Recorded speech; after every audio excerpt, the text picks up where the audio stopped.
Oh. Hey guys, it's Tom here for another Darkone Daddy Vlog Day 7. Been a bit more of a laid back day, night not so much. I'll start by talking about last night. Last night / this morning was quite an emotional night, quite a worrying night. We went to bed, and Tracy had this really bad pain just above where her C-section scar was, and she ended up, it was just so much pain, ridiculous amount of pain. She called her sister, and her sister and her mum came over. We ended up calling the paramedics because it was too much pain, and she said she has to go to hospital. So she went to hospital. Her mum took her to hospital, and Tracy wanted Jacob to stay over at her sister's so I could get some sleep, because obviously she said she'd feel safer with Jacob there, where there's more people, and her sister could look after her. Yeah, him. Sorry. So yeah, that was about, when was that like? When did you actually go? It was like 1 in the morning. It was something like it. It was like 1. Yeah, it was about 1 o'clock in the morning. She went. Camera's getting a bit weird there. She left the paramedics. I took Jacob to her sister's, and just sort of stayed up, and when we just waited, I couldn't sleep for the life of me. I was too worried. She came back about, was it 6:30 in the morning? He came back.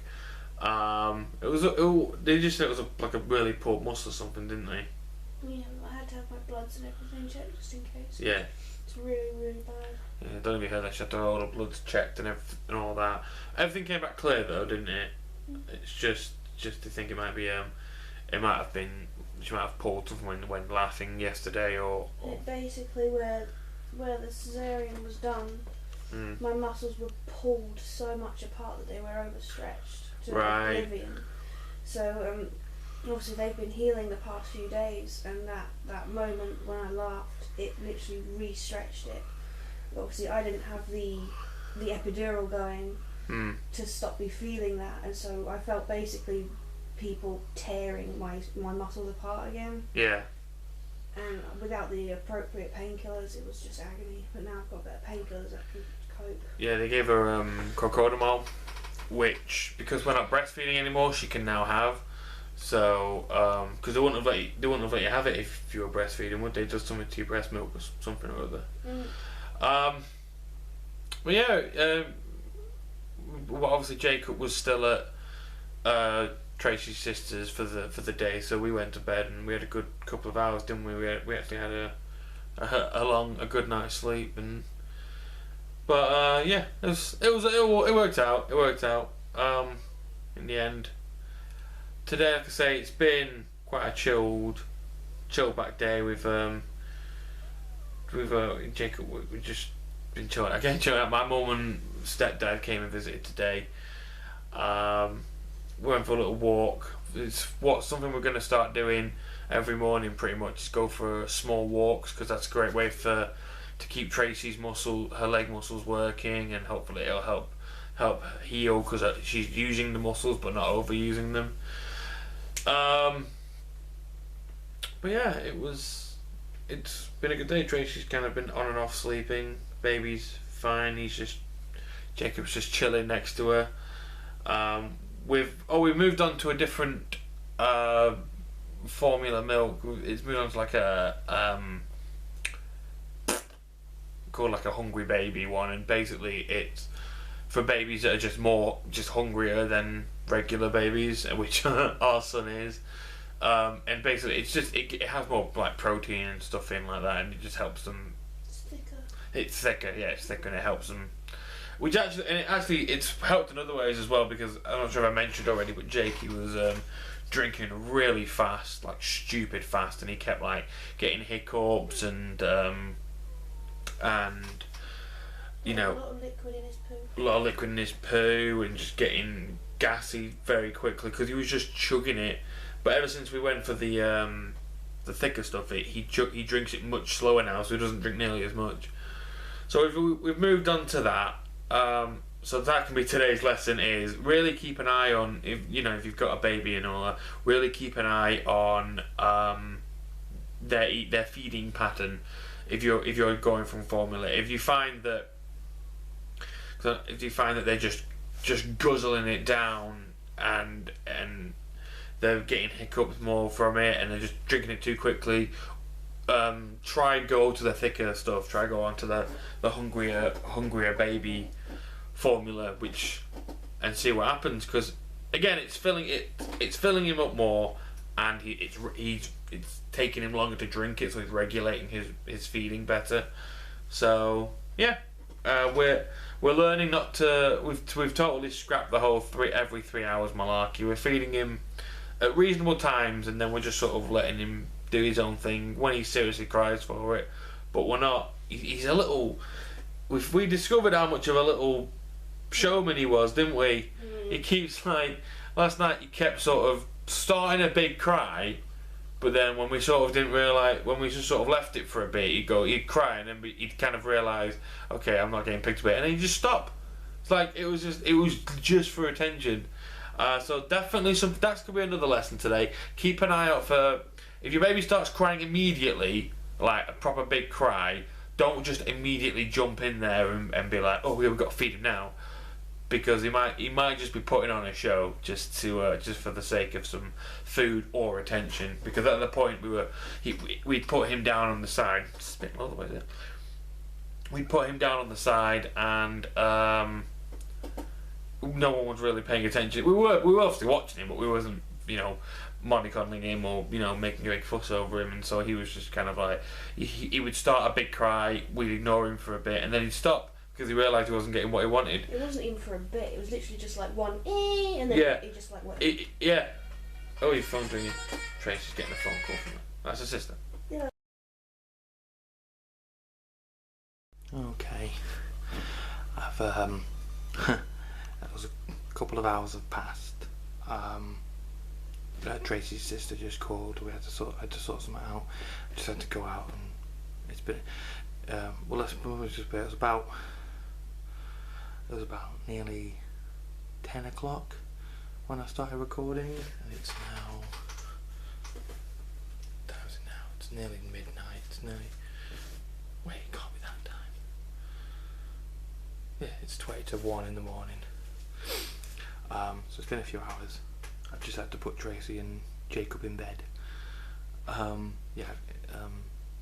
was I? Yeah. Sorry, I like that. Just putting my boy and my girl, my missus and my boy to bed. I like that. It was nice. It's a nice feeling. I felt like a proper dad just then. I took Tracy in, I put Jakey in. Jakey's just out like a light. That new formula stuff, that new baby formula stuff is magic. He's out.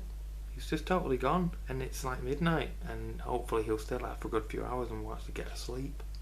So it looks like we're actually on a good schedule now. We're actually getting him on a routine. But yeah, I forgot what the message was. I've totally forgot what I was talking about. I'm sure it was very intelligent anyway, and very intangible, if that's a word. That's not a word. Shut up, guys.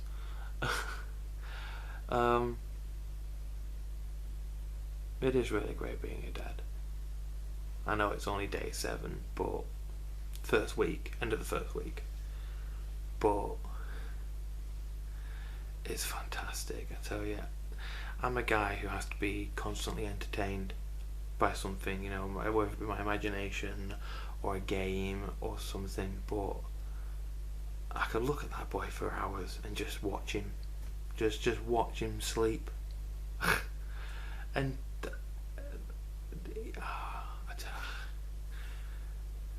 I'll say this right now, that'll be the lesson for the day. For anyone out there who's having doubts and wondering if they're going to be a great dad. I had a lot of doubts. And I had people, a lot of fans and a lot of people saying, yeah, X, you're funny, you'll be a great dad. But being funny doesn't necessarily mean you're going to be a great dad. It means you're going to be a fun dad. And I grant I was going to be a fun dad. And I'm going to be a fun dad. But whether I'm going to be a good dad, I don't know. I honestly don't. I feel like I'm going to be.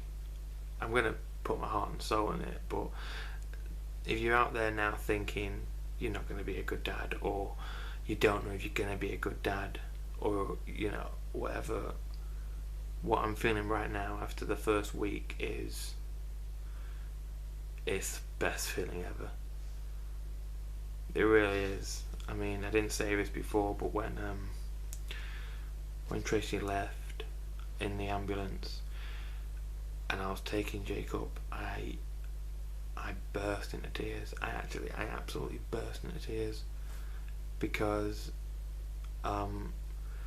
even though logically I knew Tracy's thing wasn't going to be a big deal, Jacob was going to his mum's, to his auntie's, he was going somewhere, everything was going to be okay, and I knew that. Logically I knew that, but I also forgot it completely. And I didn't like the idea that I was going to have to come home to an empty house, and I did. I took Jakey home to his auntie's, and then I came back, and I hated it. It was like, that's why I couldn't sleep. It's not that I wasn't tired. I was knackered, but I hated being around all the stuff in this empty house. And that's so weird, because at that point I'd only had him for 6 days, and I think that's something about fatherhood. It's something primal that's sort of embedded into you, and you just do it. You just know to do it.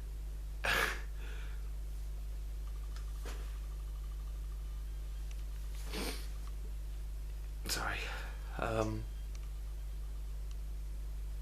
Dude, I was just thinking last night, but no, it's a great feeling. At the same time, I needed a good cry, because I was exhausted, and I kind of felt rejuvenated after it. But I still felt that wasn't a bad cry just then. It was a good cry, because it's just like the fact I can become so attached to something in such a small amount of time. It's so bizarre. I have a lot of trust issues. Like, I'll be your best friend in 2 minutes, but I'll try that again. I'll be your mate in 2 minutes flat. In 2 seconds flat, I'll be your mate. But to be a friend, to be a person's friend, it's a lot harder for me to do. I to put that kind of level of trust into someone and caring about someone like that, because friends can let you down, and you can have these bad times. And I've always held people at arm's length, which is why whenever people have been able to break through that arm's length of me, I've always thought of that person as quite a special case. Tracy being obviously one of them. Tracy's the ultimate example of that. Not only was I able to find this person who I love so much and means so much to me, but I can actually completely 100% trust that person. She becomes part of your oxygen. When that perfect partner, they become part of your need to exist. Like, if you don't have this element, you will not operate properly. And when Tracy was able to break that barrier and have that for me, I think that's when I knew that she was definitely the one. And again, so few people have broken that barrier, and it took a long time to happen as well. It doesn't just happen overnight for me. It does take a good while to really, earn that point where I would say, right, I am your friend now, and I will there is no length I won't go to protect you and look after you, and I will give you 110% of my being to look after you. And that's why I have a lot of mates, but I have very few real friends. Just to name a couple, Masako, mine, Falero, Hosagi, my friends, my boys over at Team X-Force, Rob, Jace, Force Boy, James Ashburn, one of my oldest friends. I've got so many, and that those people and a couple others are just, I'm not saying I'm not saying I have 5 friends. I have a good number of friends, but not like, I could go on mentioning people who I genuinely care about.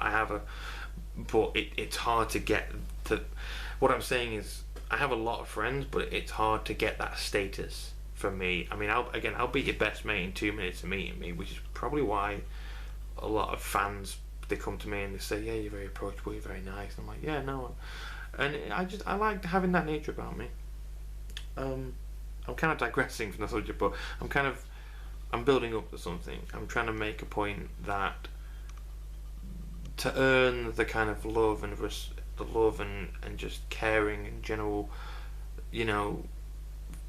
whatever it is that I have with my son in 7 days is just bizarre, because it didn't even take Tracy that long to get that kind of level of caring. But I just look at my son now, and it's probably just the fact that he's my son, and it's probably just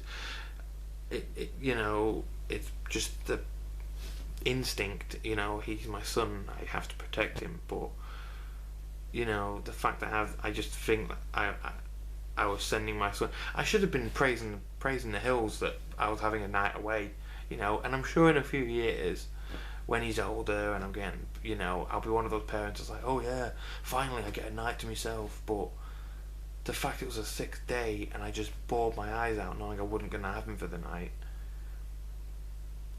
it blew my mind, but in a good way, in a very good way. But yeah, the whole point of that tangent was to just say that being a dad's fucking great. It is the best feeling. I mean, yeah, there are hard times. There's gonna be hard times, and this is like a fucking dip in, a drop in the ocean. This is a little pebble.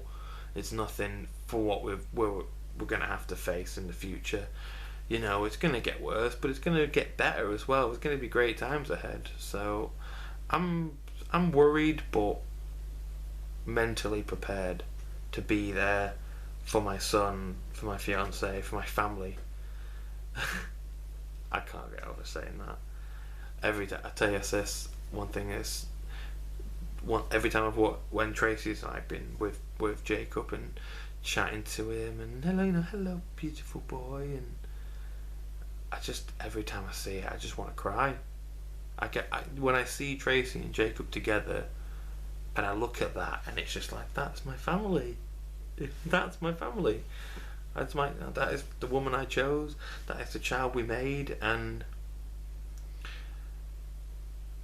you guys can bitch and moan about GX not being arrayed and oh this, that, and the other, but I don't care. I'll do it when I do it. But at the moment, all these bad times any bad time that I see my beautiful boy, and I'm just like, ain't all bad, is it? Got a bit more emotional that time. But yeah, being a dad's great. That's going to be the lesson for today's vlog. Being a dad is fucking fantastic, and if you're going to be a dad, if you're building to be a dad, if it's your first time being a dad and you think you're not going to be good enough, or it's not going to work, or you're going to be a bad dad, or you're not going to be responsible, or whatever, or you're not going to be as protective. I had all these feelings. I genuinely thought I was not going to be the right kind of father, but now he's here, and now I see him every day, and my mind goes crazy when the thought of not being able to do things for him. I just know for a fact that it's gonna work. It'll work. There's only a handful of people who'll get that. It'll work. It will work. So yeah, have faith is going to be the motto of today's vlog. If you think you're not gonna have what it takes, or you're not gonna know, you'll pick it up. You'll learn it. Midwives, health advisors, family, friends. You'll pick it up. You'll pick up all the little things. I can change a nappy now like fucking that. Like barely a week. It took me a day, and now I can do it like that. Do it with fucking eyes closed. As soon as baby stops pissing on me, oh my god, that was so funny. I was changing him. I changed him, and he didn't poo, but he did a pee. But his penis was, because his head's here, but his penis was pointed up, and it was just a perfect arch over his head. I couldn't. I was like, it was like fucking Ron Burgundy. It was like, well, I'm not even mad. That's impressive. That's just impressive. Can't be mad at that. So yeah, it's have faith that it will come to you. You know, the instincts are there. We're programmed. It's programmed into us, and if it's not, then just learn to be a good dad. You know, but if you're having doubts and the baby's not here yet, as soon as it's here, forget about it. It'll come to you. It's in our genes. So yeah, I've been Tom. That's the end of this vlog. I will see you guys tomorrow, and take care.